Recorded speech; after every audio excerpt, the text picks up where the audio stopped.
I'm glad to be here to provide an update for you. Minister Horn and I, we were here during the last briefing, and then we left. We went down to High River, where we spent quite a bit of time in the Emergency Operations Center there, discussing with all the emergency personnel and the coordinators the situation, watching and observing how our plan unfolds. As I've said before, our emergency preparedness plan requires cooperation between all departments within government and all levels of government, and it is encouraging to see the plan unfold just as it is supposed to in High River. We then were on our way down to Nanton, where we're going to visit the evacuation center. We spent a very brief time in Nanton and turned around so that we could come back to meet on the ground the Prime Minister, who has arrived here in Calgary. Myself, Minister Horn, the Premier, briefed the Prime Minister on the current situation, an update on the high-level situation that we have across Alberta, how tenuous it still is, how it's affecting a large region of this province. We have 24 communities. Colin, do you have the list there? We have 24 communities that have declared a state of local emergency. Black Diamond, Calgary, Canmore, the city of Lethbridge, the city of Red Deer, Crowsnest Pass, Cypress County, High River, Kananaskis, Lethbridge County, the MD of Bighorn with the community of Exshaw, the MD of Foothills, Medicine Hat, Mountain View County, Okotoks, Red Deer County, Rocky View County, Siksika and Stoney Nations, Town of Fort Macleod, Town of Sundre, Tsuut'ina, Turner Valley, and Vulcan. As you can see, it's quite an extensive list. We also, after we had briefed the Prime Minister, had the opportunity to sit down face-to-face with General Juneau to talk about our continued coordinated strategy and how it evolves. As I said, municipalities in the province and all of our departments coordinate our affairs, but the Department of National Defence is, of course, in the Provincial Operations Centre and assists us. And he outlined what resources are available, where troop movements are happening in order to assist with evacs, assist with equipment like a heavy lift helicopter, and the work that they've done so far. He had indicated to me that significant troop movement detachment had moved into Canmore. They were just arriving in High River. They were continuing on their way to Kananaskis. They had helped put in the diesel pumper, that heavy pumper that I had mentioned before with their helicopter, was located in Canmore. And they had more resources on the way should we need them. We had projected this morning that the river levels were going to decline. They're still maintaining the same height. I know that the flows are about the same. Driving back from High River, it looked to me like they were a little bit higher, but again, it's a transitory situation. It'll continue to shift and change. We're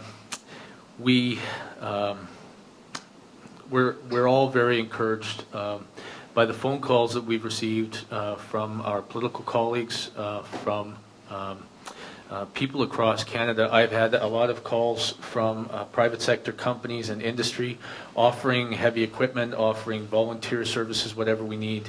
It's been incredibly heartening to watch. We will continue to watch the situation. My understanding is that the South Saskatchewan River Basin is not, South Saskatchewan River is not expected to peak now until sometime late afternoon on Sunday because of continued rainfall and the dynamics of the situation. We'll continue to keep you updated, and if you have any questions, we're happy to answer them. But before you do, I'm going to turn it over to Minister Horn, who's going to, along with his colleagues on the phone, explain to you some of the health situation we're dealing with. So first we'll do some questions. If anybody has any questions for Minister Griffiths before we go into the update from Minister Horn. It might be good to do his update and then we can both answer questions. Sure. Let's do that. Thank you. Good afternoon, everyone. I've had a very reassuring day in terms of surveying the impact of these floods on our healthcare system. And the situation is unchanged as I reported it to you this morning. Alberta Health Services, in conjunction with municipalities and communities, continues to ensure that our health system functions well, despite the circumstances, despite some very challenging conditions that they're dealing with. And so I'm very pleased to report that patients in our system, residents in continuing care facilities, and staff are all safe across the province. The Emergency Operations Centre for Alberta Health Services continues to work very closely with the Provincial Operations Centre and the City of Calgary Centre that we're standing in today, and others that are involved in this effort. So it's a very, as I said this morning, it's the events that are unfolding today are planned responses to these sorts of situations. They've been rehearsed before, and that's certainly true in our healthcare system. And today is a day when our staff have the opportunity to implement those plans, and they're doing so very effectively. I was also very pleased to be able to, in our briefing with the Prime Minister, to report on how well our health system continues to respond to these events. There have been a few developments since this morning with respect to specific facilities across the province, and there will be a subsequent briefing here this afternoon over the phone with two of our senior people from Alberta Health Services. So you'll be able to ask them more detailed questions about the evacuations that we have underway. The other thing I'll say just before I finish up is that it's quite possible that I'll have to leave before the Alberta Health Services portion of this news conference is complete, so I'll just apologize in advance, but I know the people that will be handling the questions will be able to answer everything that you need to know. In terms of facility evacuations, you have a news release in front of you. You will know that we are in the process of evacuating the High River Hospital. That's underway now, and that evacuation is proceeding smoothly and in an orderly fashion. There are both hospital patients and continuing care residents in that facility. In addition, the Agap Hospice here in Calgary has been successfully evacuated, and there are two continuing care facilities which in Calgary, which I'll let AHS officials brief you on, which are in the process of evacuation. We are watching a number of other facilities affected by the flooding very closely. In particular, the hospital in Canmore is under very close watch, but again, everything is safe and secure at that location. So just before I close, just a reminder to everyone, if you need information about a family member, maybe a patient or someone who's a staff member in a hospital or another facility, you can find out specifics at the Alberta Health Services website, albertahealthservices.ca. You can also have a live discussion with someone by dialing HealthLink, and the local number for HealthLink will be in the front of your telephone directory, and it's also available on the AHS website and in many other venues. It's quite easy to find. So we continue to encourage Albertans to take advantage of both the Alberta Health Services website and HealthLink as your best source to access the most up-to-date information. So in closing, thank you again to everyone who's working on the health side to respond to this. You're doing just a fantastic job, and I know that the people of Alberta are very proud when they look at our health system. People across the country are very proud when they look at how we're responding. So thank you very much. Okay, do we have any questions before we go to Drs. Magran and Belanger? We have one question on the line. Operator, can you put that through? Your first question is from the line of Don Brady from the Calgary Herald. Your line is open. Could you tell us why the Sheldon Schumer was closed so early last night? One would imagine it might have been because you thought water could get down 4th Street from the elbow to reach it. I have no idea if the water actually has reached it or what the state of the Sheldon Schumer is. But could you just give an explanation of why that was done with such alacrity last night at 10 o'clock? Well, I can tell you it was a very considered decision. that was made after analyzing, first of all, the locations for the probable flooding as they stood last night, and the Sheldon Schumer Center was in the middle of one of those areas.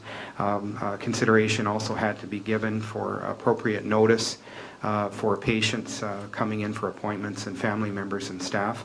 I'm not sure of the exact situation there now as to whether or not water has moved into the center, but Don, you'll be able to have that answered in the next briefing. Thanks. Any other questions? Mr. Griffiths, I was just wondering, you said the water levels have not, originally you'd hoped that they'd be going down. At this point, they're kind of holding steady. So what's the impact of that, and what's your biggest concern in relation to that?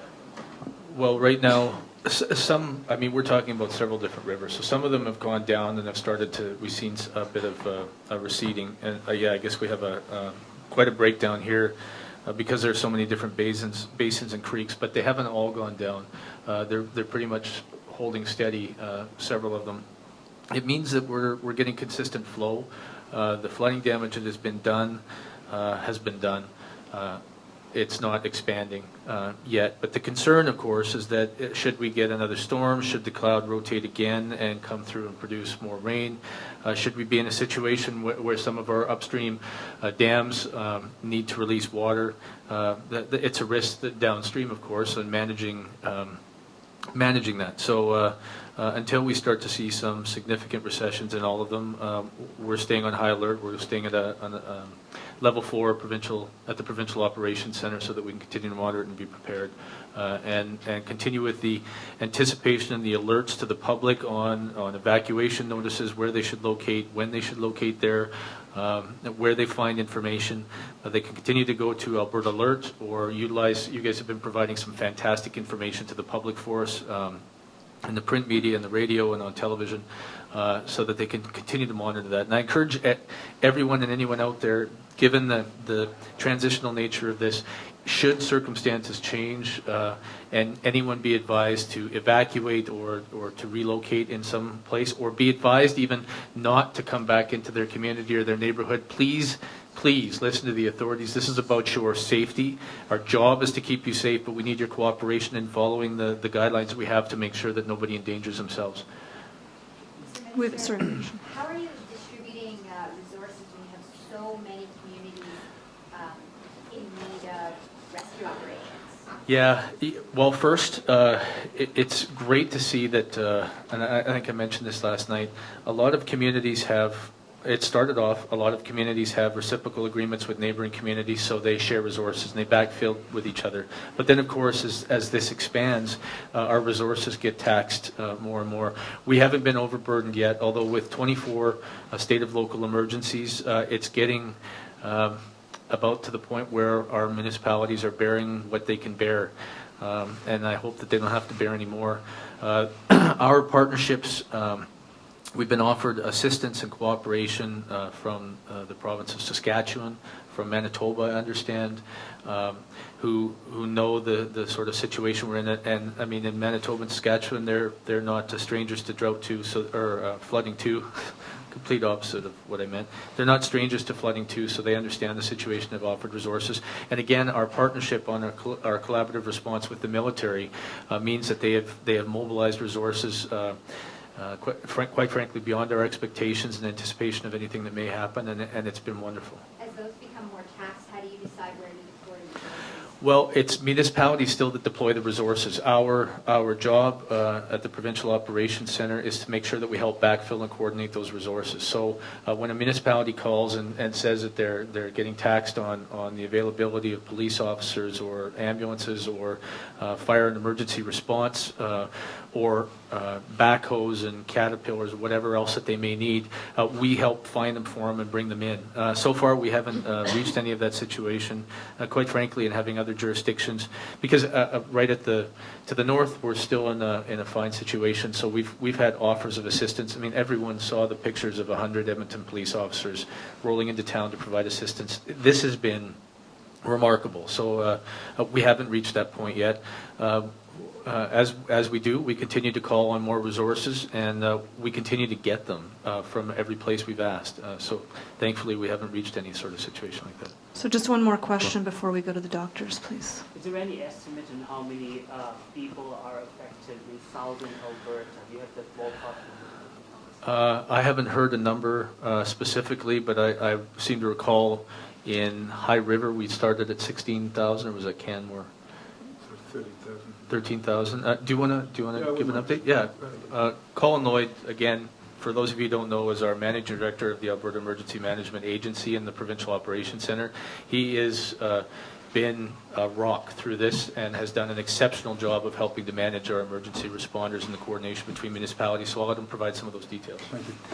In terms of the numbers of people evacuated, we know that it has come to around about 100,000. It's very difficult to get exact numbers around that. But the people who are affected are obviously broader than that. People's livelihoods, their jobs, their ability to move around and to do what they normally do. That will have a secondary and tertiary effect. It is a very much evolving situation, and so our message to people is the same. You're going to be affected if you're in some of these areas. You must pay attention to the warnings and alerts that you are getting.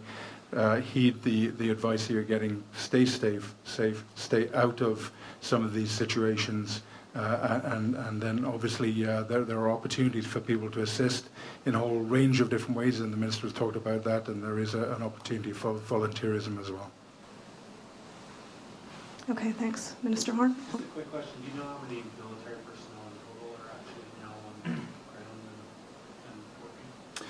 Yeah, so currently there are 1,200 military personnel, and they are in terms of the model of deployment, they forward deploy, they do an assessment or a reconnaissance, and then they backfill that in terms of the tasks that they know that they need to accomplish, and ensure that they have the right logistics, communication, supply lines in place. So as it currently stands, there are 1,200 people who are available. Some of them are forward deployed and out to communities and providing on-the-ground assistance. That's Canadian Forces, right? Yes, that's right. More to come? 1,200 have been made available. That's right. Okay. So how many have been deployed at this point? 1,200 have been made available. There were about 380, I think, close to 400 that have been moved to communities, particularly focusing on High River, Canmore, and Kananaskis, where we have very, very urgent situations. That's where they are. They had moved a total of 1,200 personnel into Alberta in preparation. So as they do the assessment, what's the word you used? Reconnaissance on exactly what sort of where they're going to be needed and how they're going to be needed. Then they'll be deploying them into particular communities. Because remember, we have 3 that they're in currently, or moving towards, but we have 21 other communities who have declared a state of local emergency. And so the reconnaissance is going to be very important to make sure we get the resources in the right place, and the military personnel are doing that now. And is there any sense of how far afield these troops are coming from, what basins you're done? Actually, do you know? When I met with General Juneau, I didn't ask him that. I know that the first ones were definitely from Alberta. I know the military base in Wainwright is in my own constituency. There are a lot of personnel there, but there are 3 military bases in this province, and General Juneau would probably be best to answer how far afoot they came from. Sorry, Mr. Lloyd, just to clarify on that, when you said 100,000 people evacuated in southern Alberta, that's counting 75,000 in Calgary? Yes, it is. That we could be talking about 80,000, or we could be talking about 120. It's very, you declare an evacuation. That doesn't mean everybody evacuates. Some people evacuate, and you haven't got them down listed as evacuated because they went to another community to move in with their brother or their sister or their mom or their dad. So it's very difficult to get down to hard numbers. But the territories that have been evacuated, the total populations are around 100,000. So Minister Horn, go ahead. Mr. Horn has to leave right away. So. Okay, thank you. So just before I leave you, I'd like to take the opportunity to introduce by phone two of the most senior officials of Alberta Health Services. Dr. David McGran is the Chief Medical Officer of Alberta Health Services, and Dr. Francois Belanger is the Medical Director for the South Zone of AHS. These two gentlemen, together with their colleagues on the Zone Emergency Operations Committee, have been working on this around the clock. And they are both people and their peers in whom I have complete confidence to make some of the more difficult but necessary decisions that have been made in the last several hours regarding evacuation, public health matters such as boil water advisories and other issues that are in the health system at the moment. So I'd like to turn things over to them, and I will likely just be departing here in a few minutes, but they'll have very specific answers for you with regard to anything you need to ask about. Well, thank you very much, Minister Horn. It's Dr. McGran speaking, folks. I wanted to make a few general comments. I'll provide a little more detail about the evacuations that Minister Horn referred to, a few other comments about services within the Calgary area, and then Dr. Belanger and I would be happy to field questions. I'd like to start with three very important thank yous. The first thank you is to all of our staff, our physicians, other health professionals, our leaders in AHS, and our volunteers, all of whom, as usual and as they always do, are performing an outstanding job. Many of our own staff and other professionals are personally affected by the flood. Some of them already sustaining damage to homes. Some of them have actually been in danger. Many of them having difficulty traveling back and forth to their job. Many of them staying extra hours. And again, would just like to thank them very much. Minister Horn mentioned the fact that we do have disaster and emergency-related plans that we activate when we have such events happen.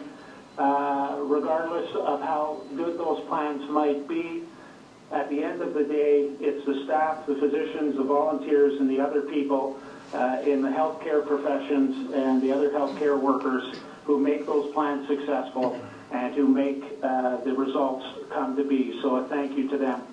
I'd also like to thank all of our patients, their families, and the citizens for their patience and in many cases for their health. I want to stress to them that our first and highest priority is indeed the safety and the care of our patients as well as the health of our citizens despite the challenges facing us. The third thank you is to Alberta Health, to the government of Alberta, to the ministers you just heard from. We have been working closely with government. We are in continuous communication and interaction, and I just wanted to stress and thank government for the help and assistance they provided to us.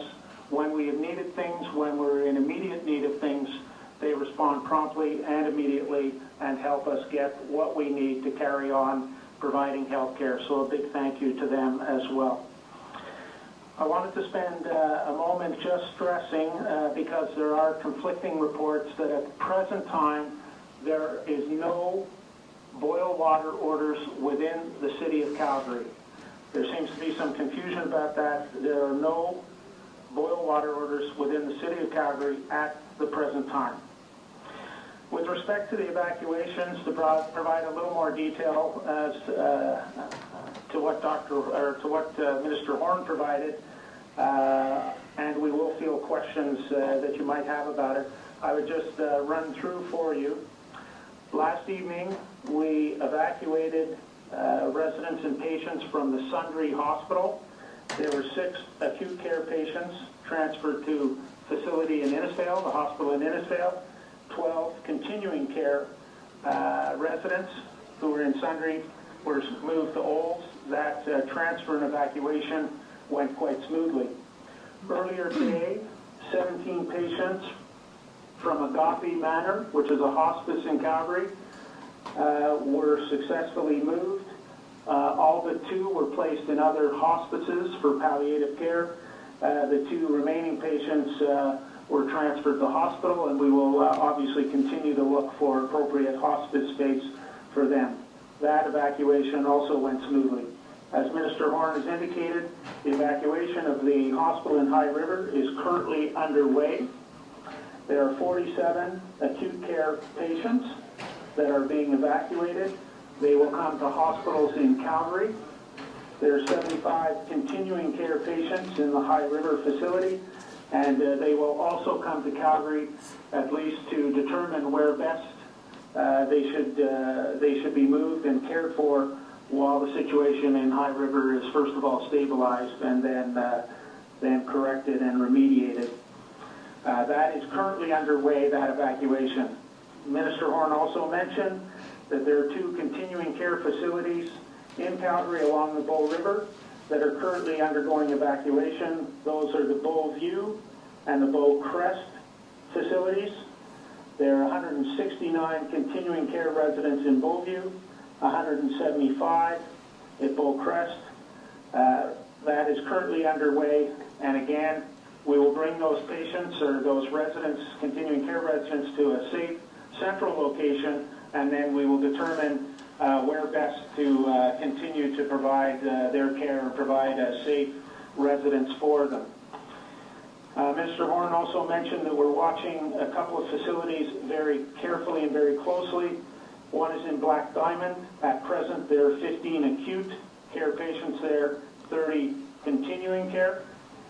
Canmore, as many of you know, has a number of ongoing problems in the town site. The hospital there continues to function. The emergency department is open, but we are watching the status of that hospital and the situation very carefully. At present, they have 19 acute care patients and 23 continuing care patients.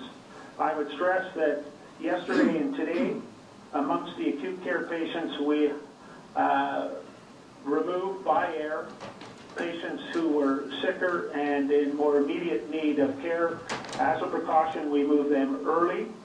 There were 2 such patients removed from High River and brought to Calgary, and today there were 2 patients from Canmore who required a higher level of care in Calgary who were brought out already. So the remaining acute care patients and the continuing care residents that I spoke to are in stable condition, but obviously still in need of care and assistance.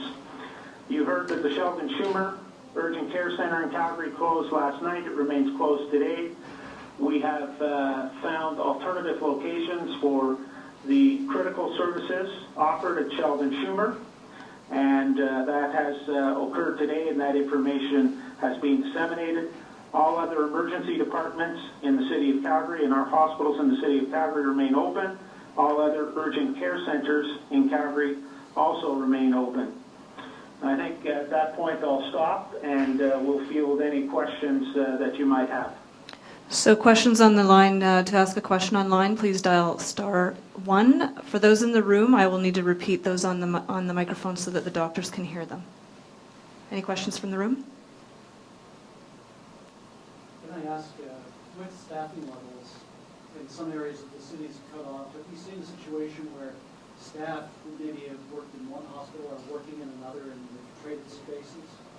So the question is, are doctors moving from facility to facility to meet the demands? At the current state, no. The physicians and their staff are not moving from facility to facility to meet the demand. I had a conference call today with all our zone clinical department heads and facility medical directors and assessed the situation and in fact put in place a plan for the next 72 hours. So I think we're actually doing well in terms of our staffing from the physician side. Thank you.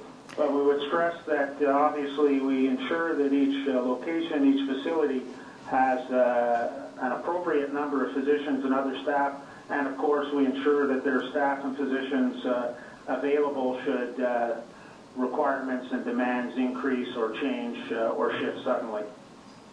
We do have a question on the telephone. Could you please put the call through? Your next question is from the line of Don Braid of the Calgary Herald. Your line is open. The question is there water in the Schumer? Is there damage in the Schumer? And when would the doctors expect that the Schumer will reopen? So François Ajay here, Don. The decision on the Schumer was made, first of all, there was a mandatory evacuation of the parkade last night, and we felt that it was in the best interest of all the patients to actually close down urgent care, so we could relocate all the services in the Schumer elsewhere in the zone.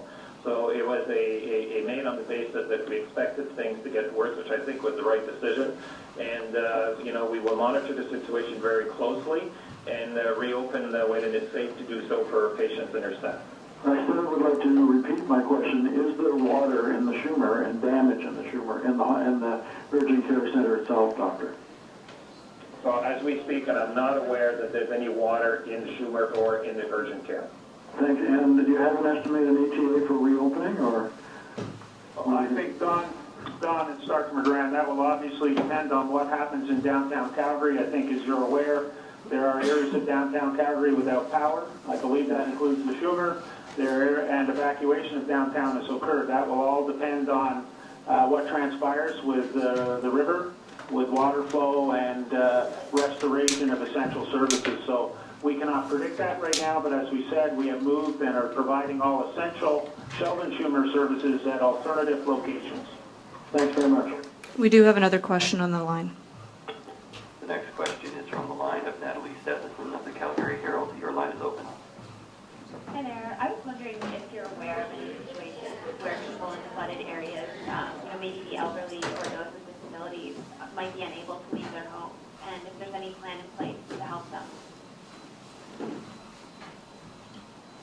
Sorry, yes, go ahead. We have a number of patients that receive home care services and other services within homes, and those patients have been assisted if they had to relocate in moving to reception centers and then or finding alternate locations for their care. So, I can't speak for other elderly patients that might require services that are not within our care, but I certainly can tell you that the folks that were affected by by the flood, which we cared for, were assisted in their relocation. I would stress that those individuals who lived in areas under mandatory evacuation, who left and have gone to various centers, this is true in Calgary and in High River, that Alberta Health Services, including emergency medical services, but Alberta Health Services providing support, both in terms of blankets, medications, if those individuals left without their regular medications,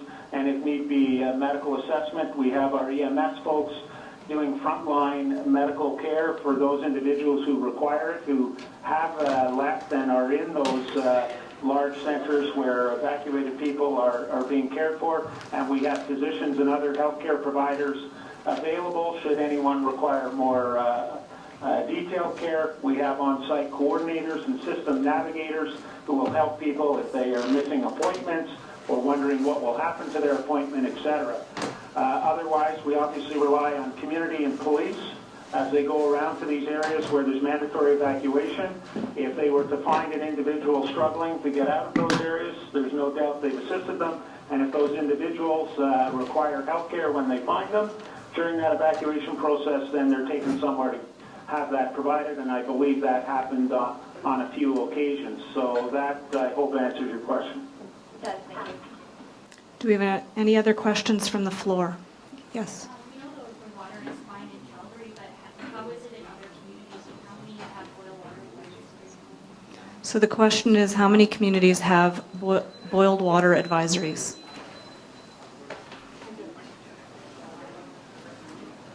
So you can imagine, obviously, this is many things in the last day and a half are changing very quickly. So my advice to you would be to go on to our website, and that information is updated regularly, and as soon as it changes, then you can find those communities there. Any other questions? Yes? I kind of wanted to repeat what Amelia said. Were there any staffing issues because people couldn't get to the hospitals or care facilities and things like that? So were there any staff that went to other locations because they weren't able to get to the... No, sorry. Not if they went to other locations. Were there any staffing issues that people couldn't get to the hospital that they worked at, or because there's so many difficulties getting around the city? I'm just wondering were there staffing issues at the hospital? Okay, were there staffing issues at the hospitals because there are roadblocks in place in various places? Obviously, our staff is affected by the road closures and the issues with the rivers in the city.